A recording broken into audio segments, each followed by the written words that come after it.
लंबे लंबे भाषणों से कहीं अधिक मूल्यवान है इंच भर कदम बढ़ाना।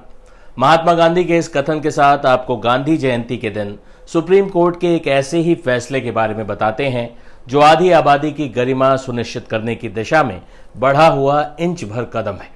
देश भर में स्कूली छात्राओं के लिए सुप्रीम कोर्ट ने शुक्रवार को बड़ा आदेश दिया। सुप्रीम कोर्ट ने मासिक धर्म स्वास्थ्य को लड़कियों का मौलिक अधिकार बताया और उन्हें स्कूलों में स्वच्छ और अलग टॉयलेट की सुविधा के साथ मुफ्त में सैनिटरी पैड उपलब्ध कराने का आदेश दिया। यह आदेश सरकारी विद्यालयों के साथ साथ प्राइवेट स्कूल्स पर भी लागू होगा।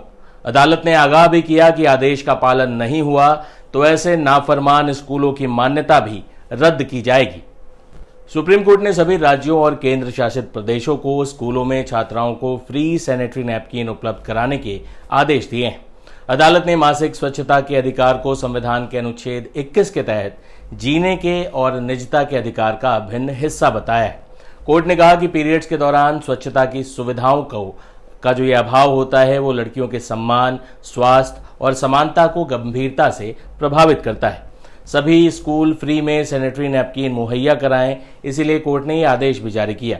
सुप्रीम कोर्ट ने सभी राज्यों, केंद्र शासित प्रदेशों को निर्देश दिया है कि वो सभी स्कूलों में छात्राओं को निःशुल्क सैनिटरी नैपकिन उपलब्ध कराएं। इससे न केवल स्कूल छोड़ने की दर कम होगी बल्कि लड़कियों की शिक्षा और गरिमा की भी रक्षा होगी।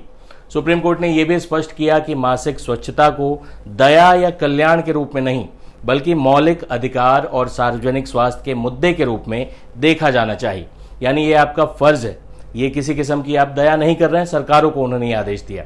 कक्षा 6 से 12 की स्कूल जाने वाली लड़कियों को मुफ्त सैनिटरी पैड उपलब्ध कराए जाने की नीति बनाने की मांग करने वाली ये याचिका, इसी याचिका पर सुप्रीम कोर्ट ने यह फैसला सुनाया है। मध्य प्रदेश की सामाजिक कार्यकर्ता हैं जया ठाकुर, उन्होंने ये याचिका दायर की थी। कोर्ट ने राज्यों और केंद्र शासित प्रदेशों से कहा है कि वो पीरियड्स के दौरान स्वच्छता को लेकर अपने फंड से चलाई जा रही पॉलिसी से केंद्र को अवगत कराएं। वो इस मुद्दे को लेकर एक राष्ट्रीय नीति भी बनाएं। सुनवाई के दौरान जस्टिस पारदीवाला ने भावुक टिप्पणी करते हुए कहा कि हम हर उस बच्ची को ये संदेश देना चाहते हैं जो मासिक धर्म के कारण स्कूल से अनुपस्थित रहने को मजबूर हुई। गलती उसकी नहीं है।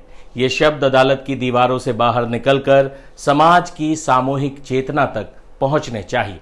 कोर्ट ने यह भी कहा कि सभी राज्य और केंद्र शासित प्रदेश ये सुनिश्चित करें कि सरकारी सहायता प्राप्त और निजी यानी सभी स्कूलों में कार्यशील लड़के लड़कियों के लिए अलग अलग शौचालय और पानी की सुविधा उपलब्ध हो। नए स्कूलों में निजता और दिव्यांग छात्रों के अधिकारों का भी पूरा ध्यान रखा जाए।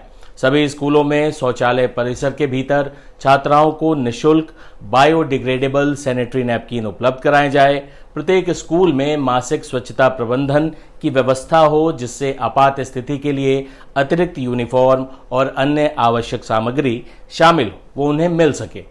जस्टिस जेबी पारदीवाले ने कहा कि ये फैसला सिर्फ कानूनी व्यवस्था से जुड़े लोगों के लिए नहीं है, ये उन कक्षाओं के लिए है जहां लड़कियां मदद मांगने से हिचकती हैं। ये उन शिक्षकों के लिए है जो मदद करना चाहते हैं लेकिन संसाधनों की कमी से बंधे होते हैं।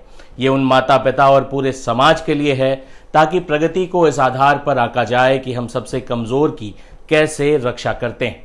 कोर्ट ने कहा कि मासिक स्वच्छता प्रबंधन उपायों की अनुपलब्धता एक बालिका की गरिमा को ठेस पहुंचाती है, क्योंकि गरिमा का अर्थ है बिना अपमान, बहिष्कार और अनावश्यक पीड़ा के जीवन जीने की परिस्थितियां।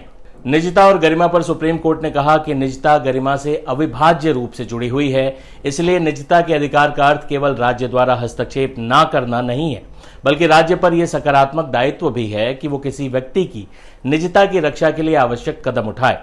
अनुच्छेद 21A और शिक्षा का अधिकार लोगों को प्राप्त है। जस्टिस पारदीवाला ने स्पष्ट किया कि अनुच्छेद 21 के तहत जीवन के अधिकार में मासिक स्वास्थ्य का अधिकार भी शामिल है। सुरक्षित, प्रभावी और सुलभ मासिक स्वच्छता सुविधाएं लड़कियों को यौन एवं प्रजनन स्वास्थ्य की बेहतरी में मदद करती हैं। अलग शौचालयों और सैनिटरी उत्पादों के न मिलने से अनुच्छेद 21A के तहत शिक्षा के अधिकार और RTE एक्ट 2009 के उल्लंघन का सवाल खड़ा होता है। कोर्ट ने कहा कि समानता का अधिकार तभी सार्थक है जब सभी को समान अवसर और आवश्यक संसाधन उपलब्ध हो। महात्मा गांधी की जयंती के दिन देश की सर्वोच्च अदालत ने ये एक सार्थक और सुंदर फैसला लिया है। इसके लिए जया ठाकुर भी बधाई की पात्र हैं जिन्होंने ये याचिका दायर की थी। देश दुनिया की तमाम खबरों के लिए आप जुड़े रहें टाइम्स नाउ नवभारत डिजिटल के साथ। शुक्रिया।